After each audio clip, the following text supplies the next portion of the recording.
In a remote village surrounded by red earth roads and old mud houses lived Amara, a quiet and hardworking young girl. Her clothes were worn, her sandals torn, yet her heart was gentle and full of kindness. Every morning she followed her sick mother to the village market, helping her sell vegetables so they could survive another day. Amara's father had died many years earlier, leaving behind debts that kept growing. Life had never been kind to her, but she endured it with patience. One evening, as the sun was setting, the village elders arrived at her mother's hut. Their faces were serious. They told Amara that a marriage had been arranged for her. The man was called Malik, a stranger who had recently settled at the edge of the village. He lived alone in a small broken hut, wore ragged clothes and spoke very little. Many villagers mocked him and called him useless. Amara felt her world collapse. She cried through the night, asking why fate was so cruel to her. She had dreamed of love, not a forced marriage to a man she did not know. But her family had no choice. The debt had to be paid, and this marriage was the price. Malik, unknown to everyone in the village, was not poor.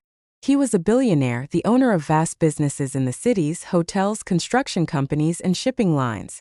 Years of being loved only for his money had left his heart empty. Women smiled at him for his wealth, not his soul. Tired of fake affection, Malik made a vow to himself.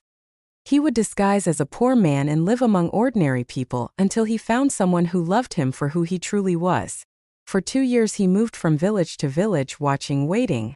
The day he saw Amara defend an elderly woman in the market, even when others insulted her, something stirred in his heart. He saw humility, courage, and compassion. When the elders proposed the marriage, Malik agreed, knowing destiny had finally spoken. The wedding day came quietly. There was no celebration, no music, no laughter. Amara sat beside Malik, her eyes filled with fear and sadness. She felt trapped in a life she did not choose. That night, Malik spread a mat on the floor and slept there. He told Amara he would never force himself on her, and that he wanted her trust, not her fear. His words confused her. This was not the cruel man she had imagined. Days passed and life remained difficult. Malik fetched water, cooked meals, and treated Amara with respect. When she fell sick, he stayed awake by her side all night. When she cried silently, he listened without judgment. Slowly, Amara's fear began to fade.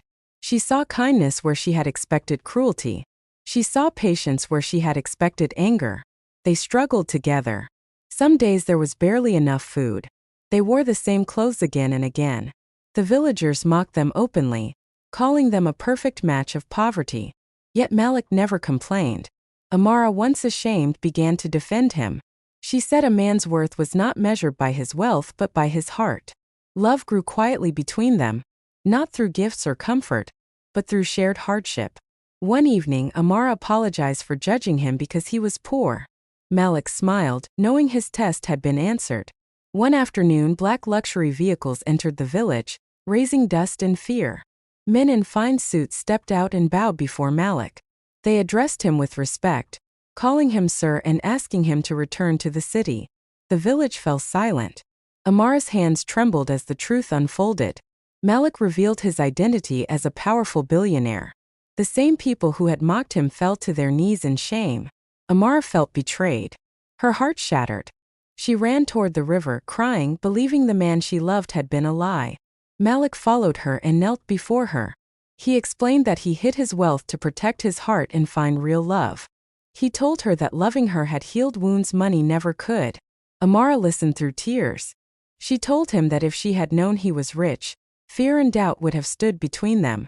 Loving him as a poor man had shown her what true love meant. She chose him again, not as a billionaire, but as the humble man who had shared poverty with her. The village learned a painful lesson. Pride was broken, humility was honored, and love was redefined. True love, they realized, sees the heart, not the wallet.